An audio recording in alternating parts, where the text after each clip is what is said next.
back at WNST, Taos, Baltimore, and Baltimore Positive. We're positively in Catonsville. We're at State Fair, back where it all started. Feels good, doesn't it? 3.5 years ago, Don Moeller and I decided to have a little coffee chat over here in Catonsville, and really turned into something Baltimore Positive. We got great sponsors now. Our friends at the Maryland Lottery brought us out on the road. We're very appreciative. We're doing 31 crab cakes and 31 breweries because I get thirsty during the month of August. It's all brought to you by the Maryland Lottery. We're letting ourselves play with some scratch-offs. Also, our friends at Window Nation. I wore this with the mayor. I looked a little bit like a card dealer, so I'm just going to hold it up. But I love visors. I'll be wearing this on the tour during the month of August, as well as our friends at Goodwill, where they're lifting folks up, providing some jobs and doing some great stuff. Make sure you're getting your closet together for the Goodwill truck. I am Coppin sponsored. We are proudly the flagship of Coppin. Been trying to get this guy on since before he came onto campus. When I heard he was coming, I'm like, we got to get this. This is young, hip, fresh Coppin. We're going to do it. We're part of it. Then the plague hits. Yeah, plague hits. That's right. Dr. Anthony Jenkins is out with us today. We are very, very happy. Bill Cole from Cole Roofing sends his best to you. Please, he said that you and I would be fast friends. And I said it probably help if I'm wearing a Coppin volleyball shirt. So I got to get Sherm to get me a baseball shirt because we're proud of the baseball program right now. And they are MEAC champions. I know that. That's right. Won it all this year. See that? There you go. HBCU. That's right. You got it. HBCU. Well, listen, I'm year 6 or year 7, somewhere in there with our relationship with Coppin. We run your games. We run ladies basketball, men's basketball. Juan comes on. Sherm comes on. I've had bowling coaches on. I've had everybody on from over there. Give me a state of the university scene here as we hopefully – and I have my intern, Chloe, here from South Carolina. Hopefully, she hasn't had anything normal. She didn't have a normal prom. She had a drive-by honking for graduation. She's a COVID kid. That's the way to put it. She's a COVID kid. She called herself that. Chloe Ennis, COVID kid. COVID kid. There's a T-shirt in there She somewhere. said, I'm a COVID kid, you know. We're finally getting something normal for you, for the university, for everything. Does it feel like this summer you're finally getting normal? Yeah, it actually does. Even throughout this pandemic, which obviously was just awful for everyone and life-changing, we had a small cohort of students with us on campus throughout the entire pandemic. Because we have some out-of-state students, we have international students who just couldn't get home. And so we were, from a university standpoint, making sure that we were providing all the wraparound support services our students needed. Those who had to leave campus and continue their classes virtually, and those who were also on campus with us, who were also in virtual classes, but they were living on campus in the residential facilities. And so over the last year and a half or so, things obviously have opened back up. We have brought more students back to campus. Now we are fully back to campus. We are in full face-to-face courses. We still winning baseball games too. Winning baseball games, doing well in the MEAC. So we are fully open for business. The students, faculty, and staff have responded well. And so speaking of baseball, speaking of sports, speaking of MEACs, I got to brag. This year, our athletic department boasted a 89% graduation rate of our student athletes. It's the highest in the MEAC and puts us atop the highest in the entire nation. Well, I'm going to give Ruff and Bell all the credit for that. All the credit for that. For the uninitiated, people are familiar with Coppin, and I have pictures of me and Fang Mitchell, probably breaking NCAA violations. You don't want to hear this 25 years later. When they won the games in Pittsburgh, Fang and I were always close from the time I worked at the paper. And I said to Fang, I want to have you guys out to my studio. I have a picture of me and Fang and all of the players eating pizza in our studio. I think the pizza was the violation. It was 1997. I'm not sure. And Fang said, "Just feed my young men." That sounds like him. Here, So tell everybody what Coppin is. When give the elevator speech when you're out somewhere meeting people and say, "Oh, Coppin State, they won some. Didn't they win some ball games back in the day?" That's right. Juan Dixon, he's champion, right? So what is Coppin? The modern Coppin. That's great, and I always tell folks that part of our history is very important. But let me tell you who we are and who we're going to forever be. We are a leader in urban higher education. We transform lives. We take students and we take them from where they are and transform them into scholars. right? We want them to know that on our small campus, they can have a large university experience, whether it's through hands-on research, publications, leadership opportunities, athletics, Greek life, whatever you may want, we have it at Coppin.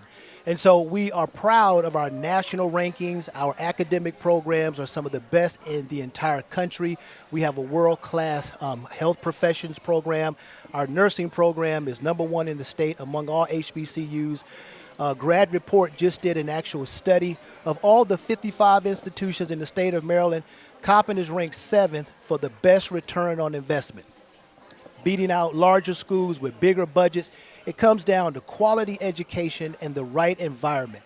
And I believe, and we have a proven track record to show, that regardless of where a student starts, on our campus we have students who need additional wraparound academic support, and we have students who are the valedictorians of their high school.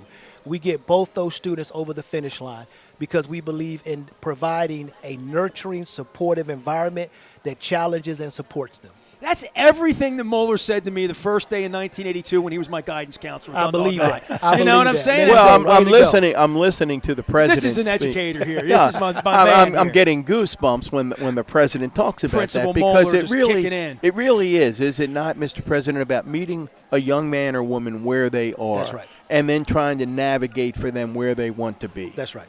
That's right. No, listen, we educate, and although some institutions may shy away from this, we embrace this because we're committed to access and opportunity.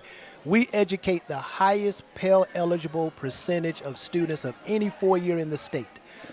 Those students, when you are high Pell eligible, it means you need some additional support to get over the finish line. Many institutions don't want to take that time and their resources to make that happen. We embrace that because we know that if we're going to change Baltimore, if we're going to help Maryland lift, it's that bottom quartile that we have to focus on.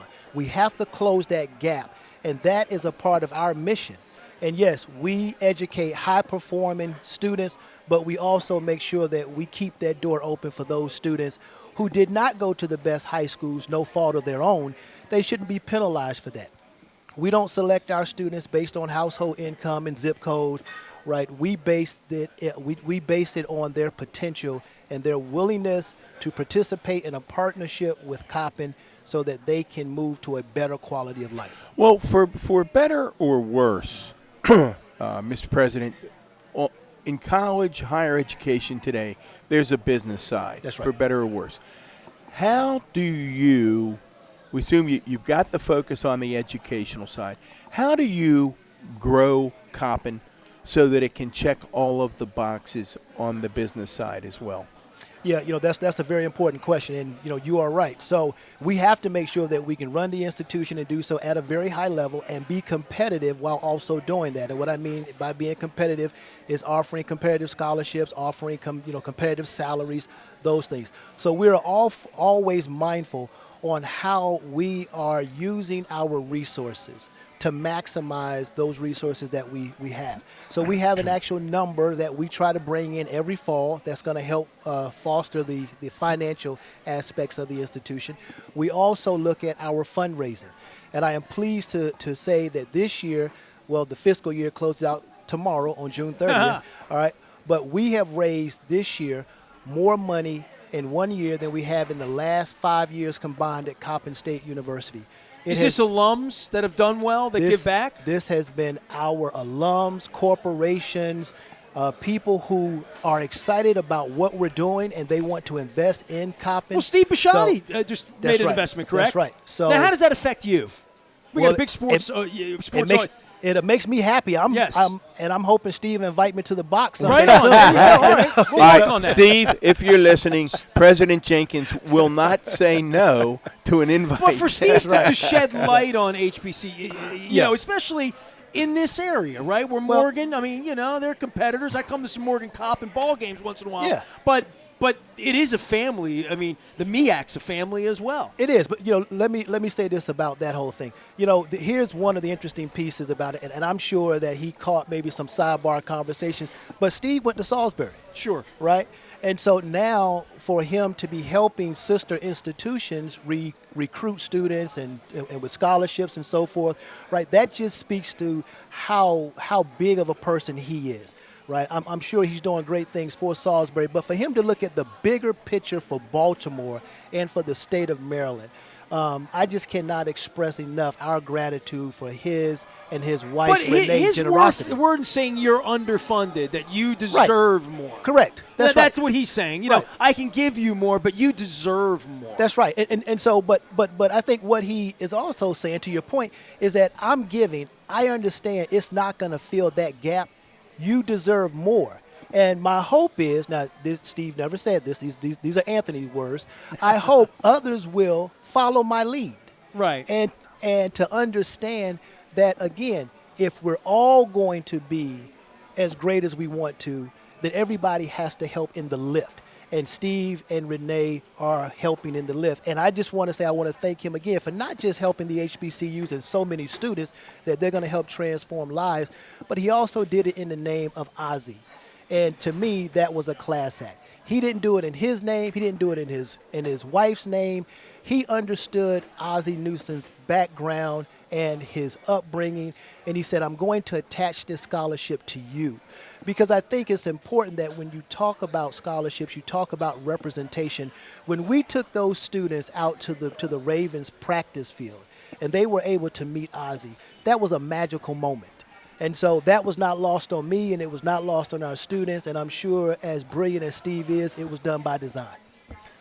Well, people hear us talk about HBCU. We throw that term around, and for folks who may not know, we're talking about historically black colleges and universities. Such an important part of the history and the educational landscape in the United States. Talk to folks, educate our listeners. Nestor likes to call it the elevator speech. Why are HBCUs so important to our educational foundation? Thank you. Excellent question. And I'll start by saying that HBCUs were founded in a time when African Americans coming out of slavery did not have educational opportunities elsewhere. And so they were a game changer.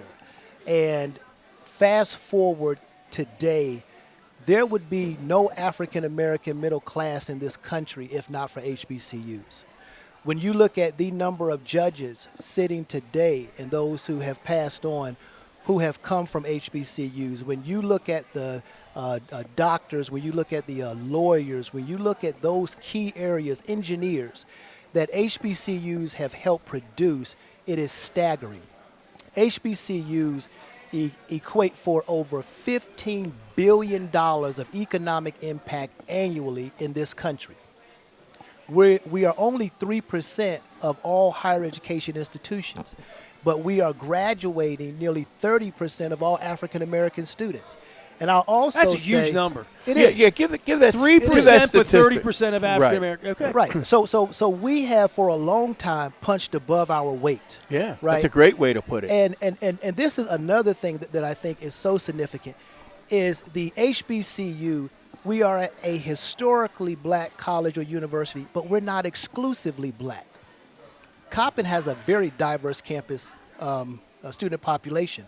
Students come to us from across Baltimore, across the state of Maryland, 30 different states, including the District of Columbia, and 19 international countries. Sometimes I look at Sherman's baseball roster. I'm like, there you go. You're getting kids from Hawaii to come to Coppin. That's right. Kids from Hawaii come and play baseball in West Baltimore. Listen, I got you one better than that. On our volleyball team, we had a young lady who was from Switzerland. Okay, young women are coming from Puerto Rico. Right, quality is quality, and our coaches, I think, do an incredible job. Our faculty do an incredible job.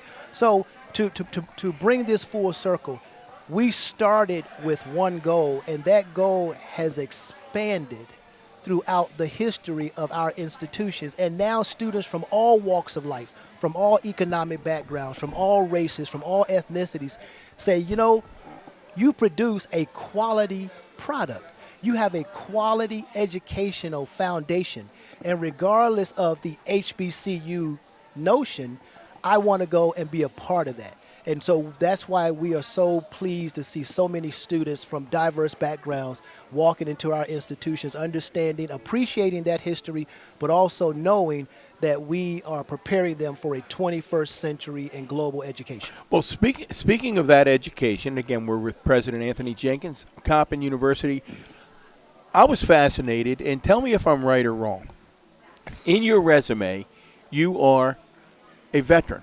That I am. You served in the armed forces, and I was thinking, I don't know that many university presidents have that experience. Would I be right in that? You will be very right. In fact, there was a publication that came out last year where they listed all of the college and university presidents nationally who are veterans. And it is a small fraternity, and I'm proud to be a part of that fraternity. You guys could probably have have a couple drinks at a corner table. Speaking of that, then, what did you take from your experience in the armed services that has served you well as a university president? Discipline, developing thick skin. Being open-minded and understanding the true value of teamwork. As the university president, there's nothing I can do for Coppin in isolation. It takes a team approach, and the United States Army was the same way. I mean, I was ADA, which is Air Defense Artillery, and for all of the radars and the Hawk missile and all of those things to work, it took a comprehensive group approach. Like putting a man on the moon. Right. Period.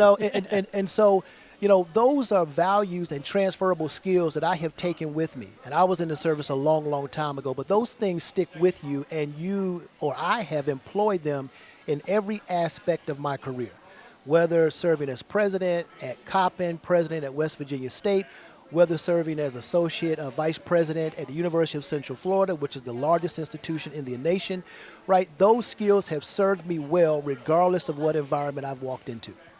Nestor always asks, I can't believe we're 30 minutes or so into this interview, and you haven't asked what I always say is sort of the Nestor question, and that is, you said, if you were a tree, what kind of tree would you be? No, he normally says to people, hey, Don and I, we were born here. We didn't have any choice. We loved Baltimore because we were born here. You came here, Nestor usually says. Well, yeah, I mean, many of you do. Many of you do. And, I asked the Morgan president, I said, you picked here. You picked here. You flew in here. You drove in here. I mean, you're more you had spent time in Baltimore, right? I mean, yeah, listen. You're familiar with Baltimore. You're born in D.C. I was born in Washington, D.C., yeah. right? In fact, as we sit here, my cousin is eating in the restaurant. All right? So's Moeller. But everybody's It's a small town. It's a small town. You've had two cousins come in here already, haven't you? Or no, an uncle and a cousin. Yeah, uncle and a cousin. Just an uncle and a cousin. cousin. Hang around. There'll be a few We've only more. been here an hour and a half. Just an uncle and a cousin so far. Dr. Anthony Jenkins is here from Coppin. They are our partners. I want to give a shout-out to everybody at Coppin who's been with us over the course of time, and everyone who made this happen here today. We're at State Fair. It's all brought to you by our friends at the Maryland Lottery. That's a Maryland flag there. They do that at the Maryland Lottery. They give you that stuff. Goodwill and our friends at Window Nation. We can step back, take a break. I want to talk about my experiences coming over to campus as well in the west side of town. We're learning more about our partners at Coppin State. Don Moeller, former Baltimore County executive, clean from COVID now. He's tested. He's President hopes so. I'm sitting next to him. He's all I'm giving him full confidence because you've been on the internet talking. Right, I'm clean. I was freed. That. I was freed from COVID jail. COVID-free episode coming up next. Stay with us. We're Baltimore Positive.